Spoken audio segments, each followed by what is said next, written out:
This is the fourth of 5 short videos reviewing all about fractions. In this video, we'll focus on multiplying and dividing fractions. Let's start with multiplying. To multiply two fractions, you can simply multiply across the numerators and across the denominators. In this example, multiplying across the numerators, 2 times 5 gives me 10, 3 times 7 gives 21, and before I call it a done deal here, I just consider f10 over 21 reduces, and it does not because 10 and 21 do not share any common factors. So that would be the product. In our second example, I have 1/8 times 4/5, and there are a few different ways you could work this one. A lot of people like to use a technique called cross-canceling, which basically speeds up your process. It means you're reducing before rather than after. I'll show that here, and then you're welcome to also work it the other way, which would be to multiply first and then reduce. When we talk about cross-canceling, we're looking for common factors. So in this case, 4 and 8 both divide by 4. 4 divided by 4 would leave behind 1. 8 divided by 4 would leave behind 2. If you'd like for a moment to rewrite your cleaned up fractions, this really means I'm multiplying 1/2 and 1/5. I'll use the strategy we just saw in the previous example. 1 times 1 across the numerators now is 1. 2 times 5 across the denominators is 10. And 1/10 is in reduced form.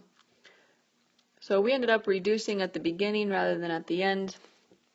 Some people will prefer to multiply and then reduce at the end. Either way, you'll get the same result.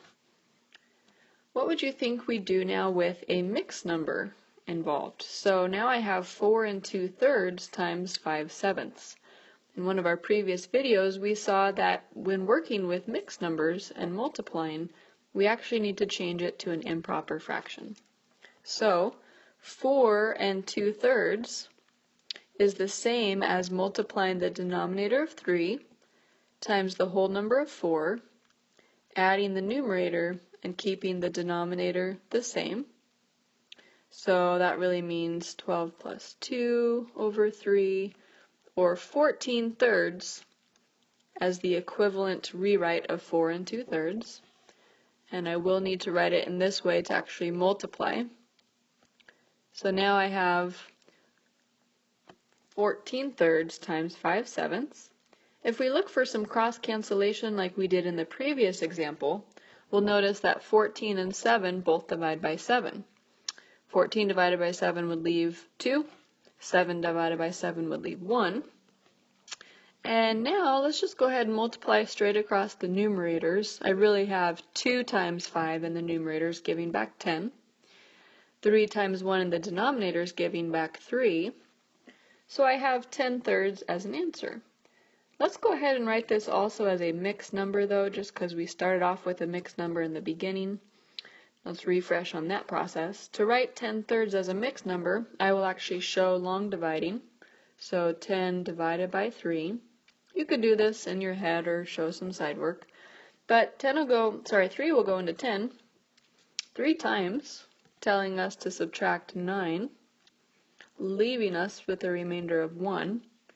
This implies that 10/3 is equivalent to 3 wholes, our whole number here, and 1, that was our remainder, over 3. So 10/3 or 3 1/3 would be the answer for this problem. Let's just try one more.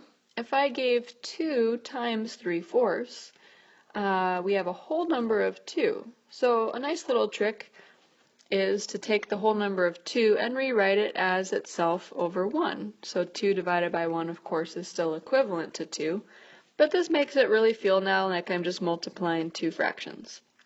So we'll look for some cross-cancellation because that kind of speeds up our process. Looks like 2 and 4 again here can cross-cancel, leaving us 1 and 2. And if we clean up that result, we have 1 times 3 in the numerator giving back 3, and 1 times 2 in the denominator giving back 2. Just with our last one, let's go ahead and write this as a mixed number also. 3/2 is improper. So if we do 3 divided by 2, 2 will go into 3 just one time, and that has us subtracting off 2, leaving a remainder of 1. So 3/2 is the same as 1 and 1/2. So 3/2 or 1 1/2, depending upon the class you're in, the instructor, etc. These are equivalent fractions. So that's what multiplying looks like. Let's just look at one division problem, and then you'll probably feel pretty comfortable with dividing. But if I gave 2/3 divided by 5/7, dividing by a fraction is equivalent to multiplying by the reciprocal. So in just a step or two, it'll look like the previous examples. When we say reciprocal, that really means flip it and make the numerator the denominator and the denominator the numerator. So my operation changes from dividing to multiplying, and I'm going to take 5/7 and use the reciprocal, which is just 7/5. So dividing is the same as multiplying by the reciprocal of the second fraction. At this point, you're ready to go. We're just multiplying again. I don't see any cross cancellation that can happen. So multiplying straight across the top, 2 times 7 is 14. 3 times 5 is 15. And 14/15 would be our answer. In the practice, you'll get a chance to do a few more of these. For the sake of time, I'll skip this last one and encourage you to go on to the next video, in which we'll look at adding fractions.